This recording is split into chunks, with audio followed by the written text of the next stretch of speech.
What's good, YouTube? It's Unbeatable Jacob. First and foremost, thank you guys so much for an incredible 2K21. If you're still watching this video and early September before 2K22, like, genuinely from the bottom of my heart, thank you, because that pretty much means one thing, and that you stuck it out with me through the entire year. Of course, this is the first full year of me making content since I was just a little grasshopper, you know, a little youngin' back when I was in like high school, and I dabbled into it a little bit. But this is my first full year making 2K content, and I just want to say thank you, especially if you're watching this video. Like, you personally are probably the reason why I kept with this and kept going throughout the entire year. Like, honestly, it's the people that are still here watching this video, because at this point, if you're watching this, it's like you probably rock with me a little bit, so thank you, for real, seriously. But nevertheless, I do want to talk about my plans for 2K22. I know a few other people have made similar videos, and I just kind of want to get it out there, just so, you know, I hold myself accountable, you guys can hold me accountable, and we're clear on what to expect as far as the Unbeatable Jacob side of things for the year of 2K22. Not going to touch too much on the game itself, because, you know, I reacted to the dev blog on Twitch today. If you're not following me on Twitch, go follow there, but we'll get more into that. So yeah, not gonna talk too much about the game. It should be good. Like, honestly, I don't mind 2K, my team. I know a lot of content creators like don't like the game that much, especially at certain points of the year. But even though when I might be looking like I'm mad on stream or I get frustrated for a game or whatever, like, I think the rule of thumb is the positives always outweigh the bad stuff for me, and that's why I keep playing it. It's the biggest thing is the positives outweigh the negatives, so I'll always keep playing it. With the new stuff, it seems cool, so yeah. But anyways, about the content. So I started streaming back like in June of 2020, toward the end of 2K20. And when I first started, like, I kind of saw it as a hobby. I mean, it still is a hobby, but it wasn't something I planned on really doing long term. I didn't really plan to keep doing it through 2K21 through the end of it or anything. I just did it out of boredom and quarantine. And once I started, I realized that it was something that I enjoyed a lot, for many different reasons. I enjoyed streaming a lot because it gave me a sense of a community. It gave me something to look forward to do during my free time, because I didn't have anything else to do with coronavirus and everything. Did I get monetized for saying that? I don't know. Recently monetized YouTuber here. I'll probably get demonetized for that, whatever.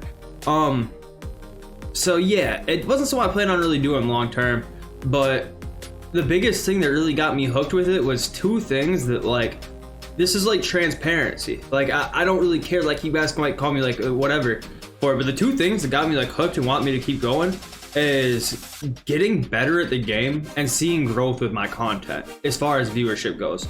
And that's just the truth of the matter, because you know, like, a lot of people might like want to talk about, oh, you know, this person, you won't make it streaming if you do it because you don't love it, or whatever people say. Like, I don't care. Like, you know, like, there is some self-fulfilling thing about watching your viewership numbers go up. I enjoy that. It gives me a sense of purpose, and feels like what I'm doing is worthwhile, and that I'm making an impact doing it.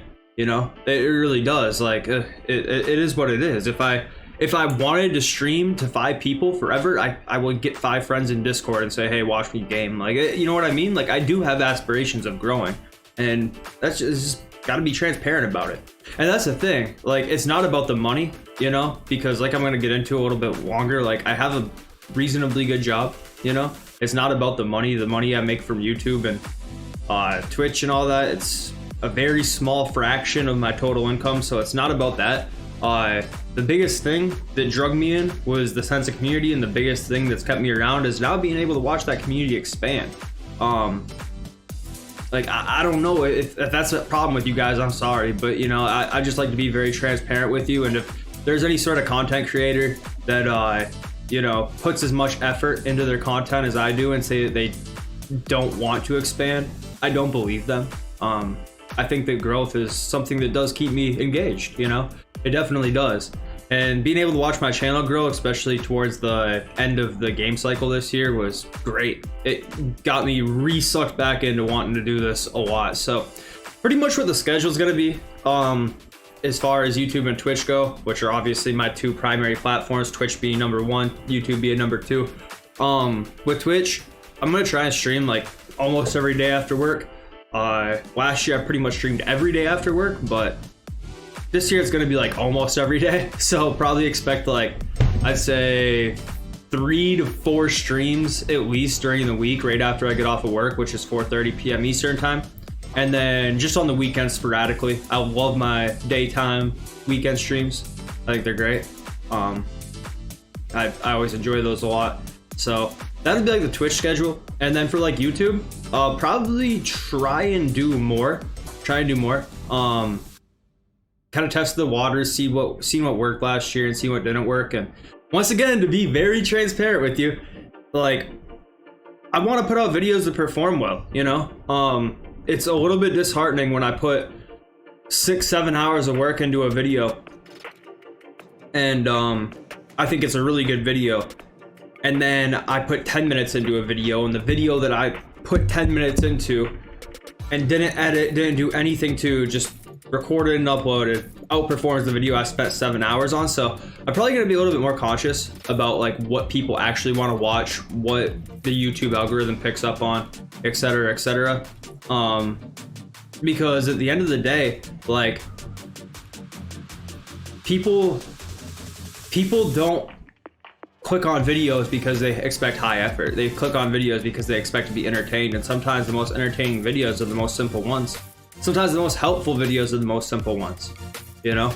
I could spend 25 hours making a video about the history of Hakeem Olajuwon in 2K, but there's just not that many people that actually care about that. But I could spend 10 minutes telling people how to complete a spotlight challenge that everyone's stuck on, and I could help a lot of people, and the views would be 10 times more. So I'll be trying to be a little more conscious about what people want to see. So if you guys really like a certain series, let me know. I want to collab with as many other streamers and content creators as much as possible. I've tossed around the idea with a few different creators about like podcasts and stuff like that. Personally, the more I think about it, I don't really want to have to be like locked into a weekly thing with anybody, just because my like schedule is already really busy. You know, obviously work 8 to 4:30 with some overtime hours mixed in, and then stream after work, trying to work out every day after that. So by that point, like, I don't really have time during the week. And then on the weekends, like, you know, I need to have the weekend times so that I can stream on those days if I want, or spend time with my friends and family. So I'm not really sure where I'd fit in something that'd be like super scheduled, but whenever the time occurs where it's like, you know, somebody wants to collab on something, I'm more than happy to, because I really do enjoy that. So yeah, that's pretty much it. I'm not really sure if this video is gonna get uploaded. Like, I'm still kind of debating on that. I'm not really sure if anyone actually really cares that much about like this thing. So I'll probably like rewatch it back, see if I think what I said makes sense, and if it did, you might be watching it now, or this might never see the light of day. I'm not really sure, but nevertheless, once again, like, thank you guys so much. It was a great year. I have no complaints. I mean, wish I could have got partnered on Twitch. That did hurt a little bit. I cannot lie to you one bit, but you know, maybe I can get a logo in 2K22 or something to make up for it. So yeah, that's it, guys. I appreciate y'all. I seriously fucking do.